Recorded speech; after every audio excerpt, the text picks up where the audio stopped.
everyone, thank you so much for always being with us on the wave. This is your weekly show on all things money, and I'm your host, Miss KK. And on this show, we really get to discuss topics around money, and our hope is that by the time we get to the end of this series, you are better equipped to make sound financial decisions. So today brings us to the end of this amazing book review, and we were looking at Money, a User Guide by Laura Watley. And if you haven't done so, please check out the 3 videos that we've done. It's a very comprehensive book, very thick and very detailed on many topics. And we've taken out some of the topics earlier during the week where we spoke about, money and love, and we spoke about debt, and we spoke about, home loans, and now we are closing off with money and personal well-being, right? Mental issues are at the forefront of, many conversation, and it's becoming even more prevalent, especially with the pressure that is brought about social media. We see people living their best lives on social media, and we are hoping and wishing we could have it the way they have it, and that on its own does put a bit of pressure, especially around money, and not actually forgetting that money is a very awkward topic to discuss in a lot of culture, especially in the Black community. People don't really speak about money, and a very rare. If I say give me at least three of your friends that you know how much they make, you are likely to say none, because this conversation is not the one that we generally just have around. So really, I'm excited to close off the week with this topic, and I hope you take one thing or two. It's not going to be a very long video. So really, self-care, when you're talking about it from a mental well-being, is normally, when you as a person have realized you need to do what's best for your soul, and you need to do what's best for your mind, so that you can be in tune with your body and you can be at peace with your body, because ultimately that is how you flourish and that's how you reach your full potential. So we start looking at things like, maybe if you drink a lot, you want to cut down on your alcohol. Maybe if you are that workaholic, you might want to improve your sleeping pattern so that you come back from work a little bit earlier, so that you can prepare dinner and get to eat. And lastly, if you are the person that is too much into the TV, etc., you want to cut down on your screen time so that you can actually have time to really, just be with your family and be engaged and be in the present. But similarly, so that is that self-care from like a mental well-being type of thing. But similarly, you need to be kind to yourself with regards to money, right? So there's a lot of shame and guilt that comes around bad money decision on the back of the fact that money is already an awkward decision. So when we do make this money a problem, so when we trap ourselves into debt, or we get into overspending, or we get ourselves into a situation where our house is getting repossessed, we tend to even suffer in silence, because we are not comfortable to lay our problems on the table and discuss about it, because there's shame and stigma attached to it. But also, in as much as we also have this notion to say that money cannot buy happiness, and in as much as that is true, lack of it can also cause stress, and lack of it can also cost you your peace. So we need to balance and be able to control. Maybe not having too much money, but also not having any of it at all can also bring you equal stress. So what we want to actually consider is, what are some of the things that affects our emotional well-being and determine how we feel about money in nowadays context. And what the author is really highlighting mainly here is, money can make you feel bad in a sense that you're not being able to afford a place to live. Let's say you recently got married, you're willing to start a family, but you and your significant others can't just afford a house in the neighborhood or in the location that you're currently working. Just come out of university and you've studied so hard, and now you're realizing whatever your employer is paying is actually not even a fraction of how much house costs in that neighborhood. So that can also bring you a bit of a negative feeling. Or most importantly, what's happening now with the social media influence, we've created a perception about how much money we have. Now we are realizing we cannot actually afford to maintain this expectation, and all of those things can really weigh you down. You've gotten married, you went on a honeymoon, you bought a new car, you got a new house. Now all of a sudden something happened and you can't afford to maintain that lifestyle, so you are ashamed. And how people will think maybe you just spend all your money on this honeymoon and on this car, now you can even maintain it. So all of those things really can weigh us down, and if we don't seek help, they may actually send us down a very dark path, and it might take time to actually recover from that journey. So if you do find yourself, in any of this, having any of this conversation or having any of these feelings about money and how money is making you feel, what are some of the practical tips really is the author is offering in terms of how to get yourself out of that situation? And really, the author starts off by asking us to accept that no one has had it all figured out, right? Because people seem like they have their life together, they mustn't make you feel bad about you not having yours together. So at some stage, if they might have it figured out at that point in time of their life, but they didn't always have it figured out. They also made mistakes along the way. They also, lost some money along the way. They probably might have lost it all, and they're actually maybe just on the journey to rebuilding themselves, or they finally got to a point where they've rebuilt themselves. So that is the first thing, acknowledging that not everyone has it figured out. If they have it figured it out, they didn't always have it figured it out. That's the first thing. And the second thing that you need to realize is ignoring your money finances will only magnify the grief that you feel, and even worse, the interest that you're going to be charging on that loan. So at some point, you need to lay down your debts and your numbers on the table, because numbers don't lie, and you need to actually actively engage in how to address this thing.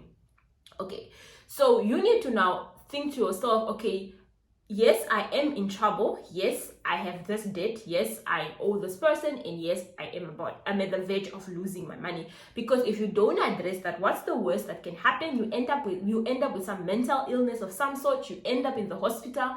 Imagine you are in the hospital. You are wrecking in debt. You are actually now accumulating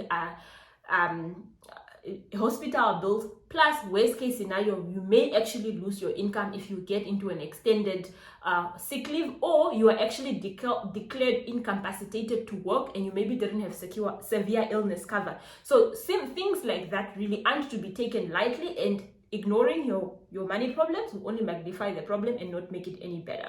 So what some of the things that you can also look at is, what do you do when you feel overwhelmed? What are you likely to do when you feel overwhelmed? When you sit by yourself, at night, and you switch your light off and you start replaying all the debt that you have and all the situation you got yourself into, how do you feel and what are you likely to do? Are you that person maybe that cries themselves to sleep? Are you that person that wakes up and start writing an action plan, or or are you that person that says life is too short, then you just go and add more bills onto what you already have? So be mindful and take recognition or take notice of what you do when you are feeling overwhelmed. And one of the things that the author suggests is that you need to assess your situation and see which ones are priority. Let's say you have a credit card, you have rent that is in arrears, and you have water and utility that hasn't been paid, and then you have a loan to a friend, right? So you need to see, of this one, which one is urgent. Maybe a credit card debt might not be as urgent, because a credit card is sort of unsecured lending. The bank cannot come for anything. But if you have rent that is in arrears and you don't pay your landlord, what's the worst that can happen? The landlord can kick you out of that place and you are homeless in the street. Or if you have waters and utility, it takes a lot of time for municipality to actually start cutting the utility. So the water bill is not as urgent as the rent, but the water bill is definitely urgent than the credit card. So you need to assess what sort of debt that you have and which one is urgent. And after you've assessed which one is urgent and which one you can afford to fulfill, reach out to these credit lenders and ask them for, some sort of payment relief or some sort of structures. Because if you ignore and you hide, people are going to think you are maybe just living the best life and you just don't want to pay. But if you reach out and say your situation, in as much as they are also in business, they are likely to compromise on the payment plan, because they know it's better to get something from you and not getting anything at all. So people that are sitting in those accounting departments and those marketing departments and those billing departments are people like me and you. It's people that have feelings. In as much as they are running a business, they are likely to hear you out. So please don't suffer in silence. And so lastly, the author also deals with how overspending can sort of trigger people into mental well-being, mental sort of illness. So one of the situations that was actually described in the book is the friend who was always, they were out on a Friday they're drinking wine, on a Wednesday they're doing this, on a Thursday they're discussing business deal, and out of nowhere the friend seemed like they had all it together, and they were admitted in the hospital due to some mental illness. They were actually having a mental breakdown, and the friend admitted that they thought they had all it figured out, but it was actually the ripple effect of overspending, and they lost an income, and they couldn't clear off those debt, and they couldn't service the debt from this overspending. And they try to understand, why do people overspend? And if you are the person that is now into this situation, you need to also think back and reflect and say, why am I overspending? And for a lot of youngsters, especially the ones that are ambitious and wants to start businesses, etc., we tend to take too much than we can handle. We want to start businesses when we are starting the businesses with bank loans. We want to start businesses when we are starting businesses with a lot of money. So what I would recommend it, and most of the time we have high hopes that it's gonna work, and most of the time it doesn't work because we either enter the business industry at the wrong reason. With Corona at the moment, most of the economies are actually in a recession, if anything, struggling to get out. So it's gonna take time before the economy recover, and if you put in a lot of money, it might actually affect you because you had high hopes about this business working out, and actually it doesn't work out. So you need to understand, if you are finding yourself in an overspending position, you need to understand, why did you overspend, and what can you do to actually stop yourself from overspending. One of the things is to actually just freeze your card in the sense that you don't have to spend anymore. If your card is frozen, you have no card to spend. And if you have an online banking facility, cancel the online banking facility. It's not that you don't have access to your banking, but you are restricting things that can prompt you from overspending. There's other ways, because if you have a card and you go in the shop, you are prone to swiping than if you go in the shop without a bank card. So those are some of the things. If you can freeze your card, if you have an overspending problem, put a limit if you have an overspending problem. Nowadays with the banking apps, I've done a video on banking apps. One of the features on the banking apps is you can change your limit such that your swiping limit is reduced, your withdrawal limit is reduced, your transfer limit is reduced, and most importantly, get an accountability partner, guys. Like, there's nothing that is more important than an accountability partner if you are struggling with money, right? I see a lot of people, I've actually helped quite a few people where I found the person dip in the drain, and it seemed like with the consultation, with the assistance, with a bit of injection, they were coming on track.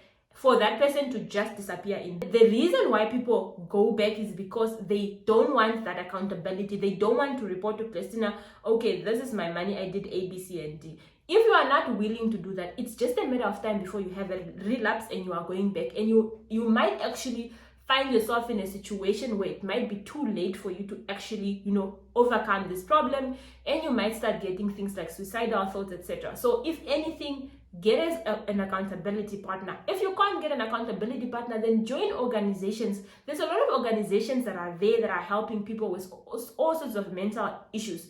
Yes, there is stigma around mental issues, especially if it's mental issues that is coming from money issues that stem from overspending because you are trying to do a lifestyle creep, or you're trying to do, keeping up with the Jones. So yes, it's a very difficult conversation to have, but if you do it for yourself, you actually will overcome it, and you have a testimony and a story to share that at some stage I was struggling, with ABC, but here I am, fully paid off house, fully paid off car, with my families and my kids, etc.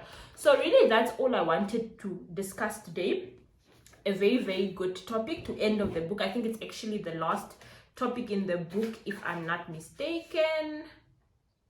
No, it's actually not. There's ethical finances, but I really enjoyed the book. It's very thick, like I've mentioned. It's written in a UK context, so I wouldn't really recommend, if you are a starter to reading finance book, I wouldn't recommend it. But if you are already at an advanced stage where you want to understand a little bit more, like let's say you've listened to the videos and you want to now go and fill up the gaps, because remember I also mentioned I'm summarizing the topic, then in that case you can actually go and read it. So that brings us to the end of this discussion. Thank you so much, and that is all we had from this week's book review. We are going then to move on to our next book, which is The Savvy Investor. This one I really like because it's written by a fellow chartered accountant, and it's a very quick guide. So this for beginners, this I would recommend. Thank you so much. And if you haven't done so, please consider subscribing, because that way we get to stay connected and keep up with the latest trend.